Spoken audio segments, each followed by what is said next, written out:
General Milley, I believe you have a statement. Chairman Reed, Ranking Member Inhofe, and thank you for the opportunity to be here with Secretary Austin and General McKenzie to discuss Afghanistan.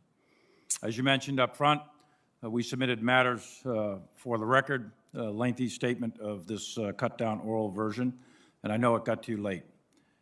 During the past 20 years, the men and women of the United States military, along with our allies and partners, fought the Taliban, brought Osama bin Laden to justice, denied al-Qaeda sanctuary, and protected our homeland for 2 consecutive decades. Over 800,000 of us in uniform served in Afghanistan.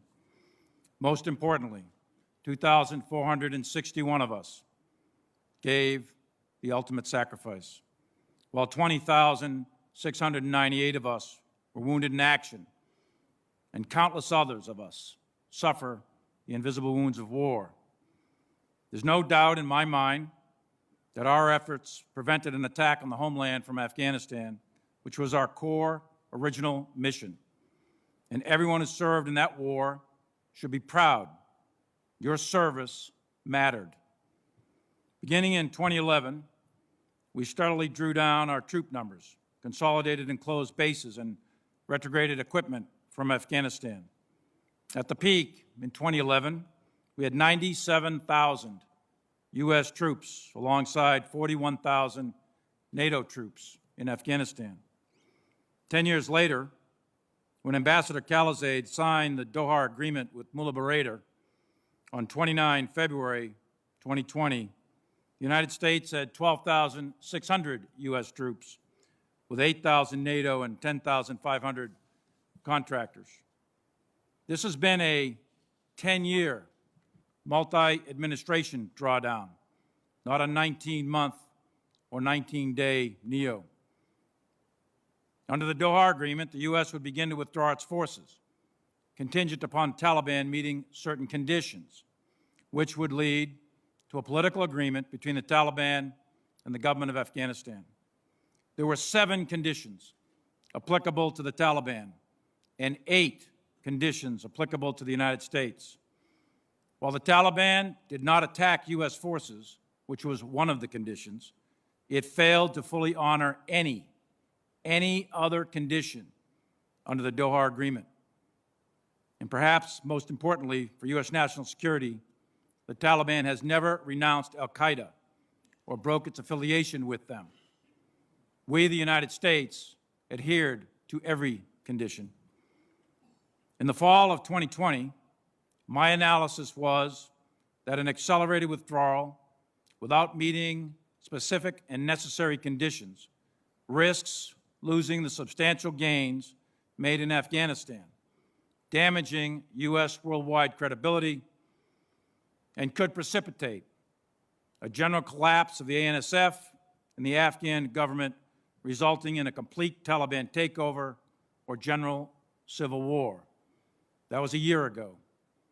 My assessment remained consistent throughout.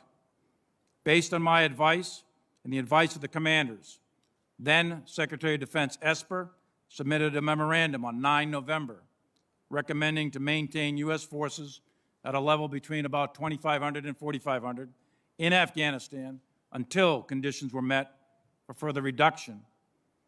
2 days later, on 11 November 2020, I received an unclassified, signed order directing the United States military to withdraw all forces from Afghanistan no later than 15 January 2021.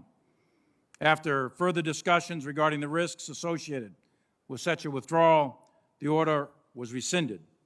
On 17 November, we received a new order to reduce levels to 2,500 plus enabling forces no later than 15 January.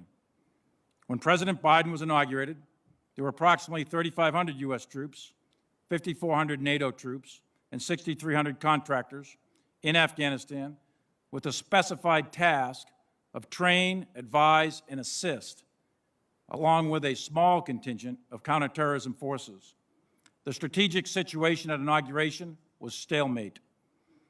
The Biden administration, through the National Security Council process, conducted a rigorous interagency review of the situation in Afghanistan in February, March, and April. During this process, the views of the Joint Chiefs of Staff, all of us, the CENTCOM Commander, General McKenzie, the U.S. 4A Commander, General Miller, and myself were all given serious consideration by the administration. We provided a broad range of options in our assessment of their potential outcomes. The cost, benefit, risk to force, and risk to mission were evaluated against the national security objectives of the United States.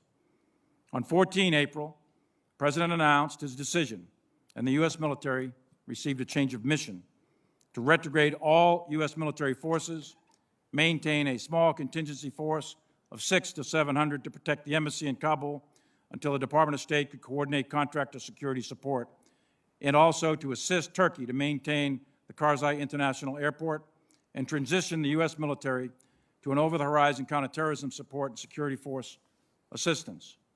It is clear, it is obvious, the war in Afghanistan did not end on the terms we wanted, with the Taliban now in power in Kabul. Although the NEO was unprecedented and is the largest air evacuation in history, evacuating 124,000 people, it came at an incredible cost of 11 Marines, 1 soldier, and a Navy corpsman. Those 13 gave their lives so that people they never met will have an opportunity to live in freedom. And we must remember that the Taliban was and remains a terrorist organization, and they still have not broken ties with al-Qaeda. I have no illusions who we are dealing with. It remains to be seen whether or not the Taliban can consolidate power or if the country will further fracture into civil war. But we must continue to protect the United States of America and its people from terrorist attacks coming from Afghanistan. A reconstituted al-Qaeda or ISIS with aspirations to attack the United States is a very real possibility. And those conditions, to include activity in ungoverned spaces, could present themselves in the next 12 to 36 months.